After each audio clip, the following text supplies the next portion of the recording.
掀翻联邦统治的马夫蒂最强之矛，是高达设定解析。挣扎在反抗与幻想之间的白色巨神，机动战士高达，闪光的哈萨维，设定和剧情解说。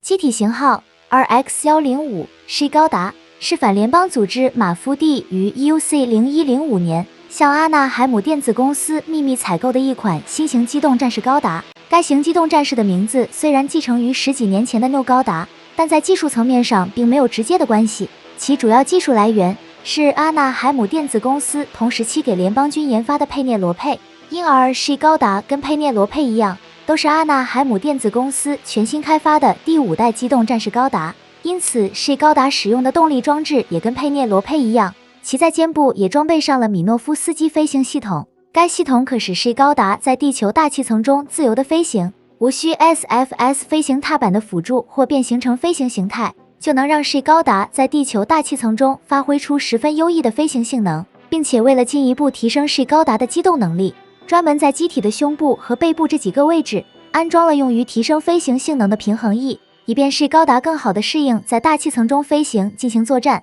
从而随时做出复杂机动去规避对方的密集攻击。所表现出来的灵活性可以说丝毫不逊色于那些空 U 型战斗机，而当平衡翼在展开了以后，是高达就会进入到飞行模式，并且是高达还装备有光束屏障系统，所产生的空气导流层可有效抵消飞行时的空气阻力，从而让是高达具备了在大气层中进行超音速巡航的能力。据称其最大机动速度可超过2马赫，可以说是高达的整体机动性能对当前绝大多数机动战士占据着极大的优势。同时是高达在操纵方面也进行了重大改进，像驾驶员乘坐的座椅不再像多数机动战士那样布置在下方，而是沿用了佩涅罗佩的设计，以悬挂的方式从顶部向下进行布置。有所不同的地方是高达的座椅可临时增加一个座位，以便多容纳一名驾驶员之外的人员进行乘坐，由此也就避免了高机动状态时会干扰到驾驶员的情况。而除了座椅之外，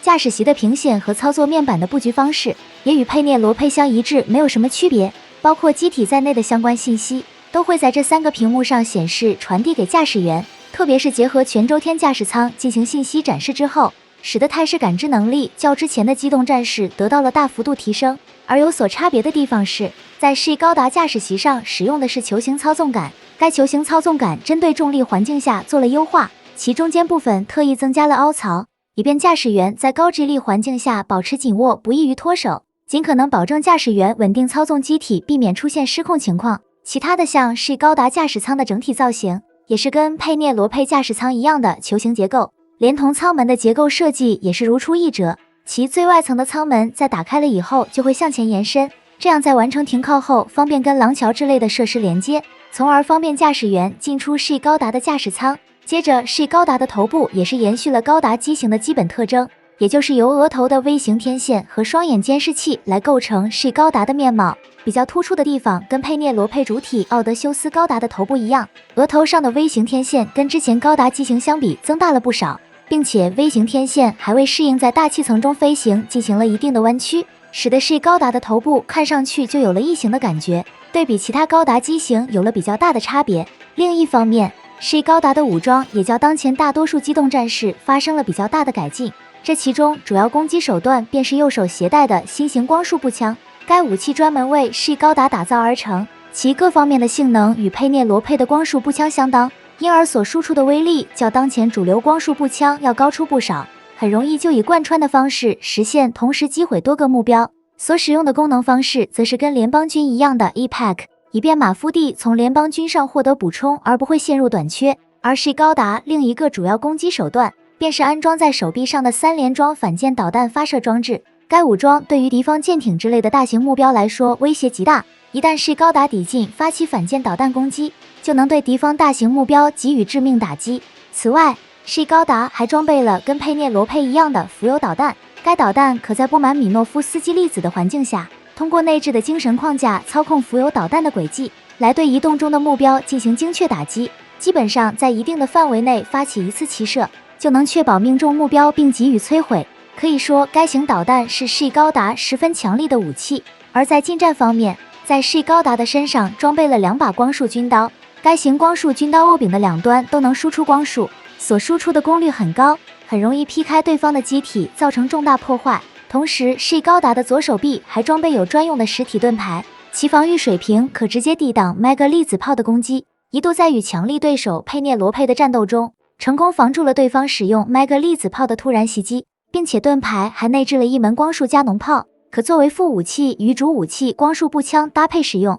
基于以上装备配置可以看出，She高达在攻防两端的性能是极其的强大，也因此对作为驾驶员的哈萨维诺亚来说，She高达是马夫蒂用于袭击联邦高层会议的关键力量。为了确保此次任务能够获得成功，在马夫蒂对阿纳海姆电子公司下的订单中，给She高达配备武器和弹药的清单显得就相当的充分。这其中光束步枪和盾牌就分别备了3把和2件，包括提供光束步枪能量的1pack就有30个，反舰导弹和浮游导弹的备弹量分别有84枚和80枚。这样依靠阿纳海姆电子公司提供的这些物资，马夫蒂使用She高达就能在短期内对联邦军发起多场战斗。然而就在哈萨维乘坐豪泽恩号空降地球的时候，他就遇到了来自联邦军的强大对手凯奈斯·斯雷格。他在空降地球后将会前往达沃地区赴任，而驻扎在当地已经跟马夫蒂交战的金伯利部队，便是他要接手的联邦军作战部队。特别是他手底下还有雷恩·艾姆驾驶的佩涅罗佩，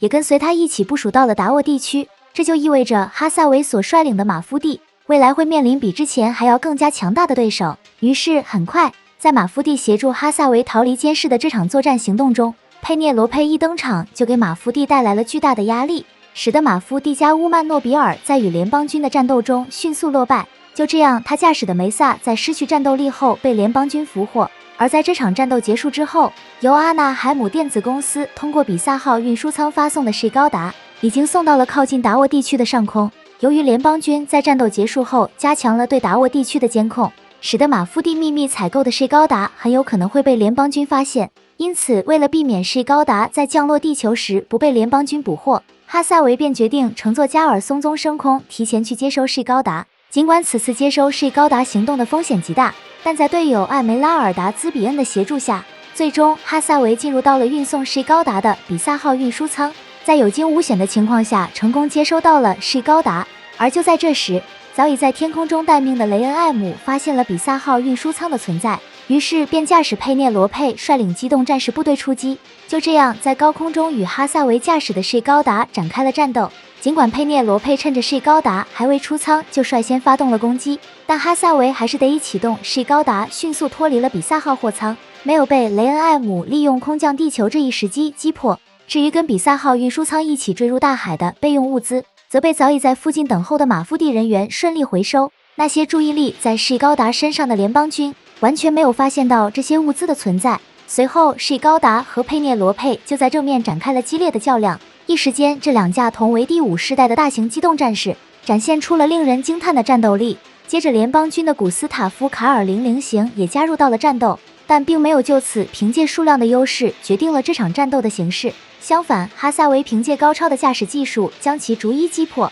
几个回合之后就让联邦军损失了数架机动战士。于是当2架 SFS 凯撒利亚被击毁了以后，这场战斗变成了只有She高达和佩涅罗佩之间的战斗。值得注意的是，虽然凯奈斯·斯雷格以加乌曼诺比尔作为人质，打算让雷恩·艾姆以此拿捏哈萨维来获得战斗胜利，但是雷恩·艾姆并没有选择这么做，反而在与哈萨维战斗的过程中归还了人质，决定继续在正面与哈萨维展开战斗。然而他的水平跟哈萨维相比终究存在着差距，结果就在他连续向She高达发射浮游导弹攻击的时候，哈萨维立即选择贴着海面飞行，利用对方发射的浮游导弹爆炸所产生的巨大水柱，以此来隐藏She高达身影的同时，将手中的光束步枪抛向了前方，来引诱对方锁定攻击。于是雷恩·艾姆果然上当，顺着抛出去的轨迹连续射击将其击毁。而就在他误以为击中了She高达前往查看的时候，哈萨维驾驶的She高达仿佛像幽灵一般，突然间在他的侧翼就冒了出来，然后使用浮游导弹对他发起了饱和攻击，而这就突破了佩涅罗佩的近防火力，从而造成了重大伤害。最终佩涅罗佩被导弹连续攻击命中之后坠入了大海，从而失去了战斗力，便结束了这场激烈的战斗。而哈萨维在取得了这场战斗的胜利之后，便与马夫蒂其他成员离开了达沃地区，为实施下一个作战计划向澳洲地区欧恩贝里开进。就这样，马夫蒂在达沃地区的作战行动得以告一段落。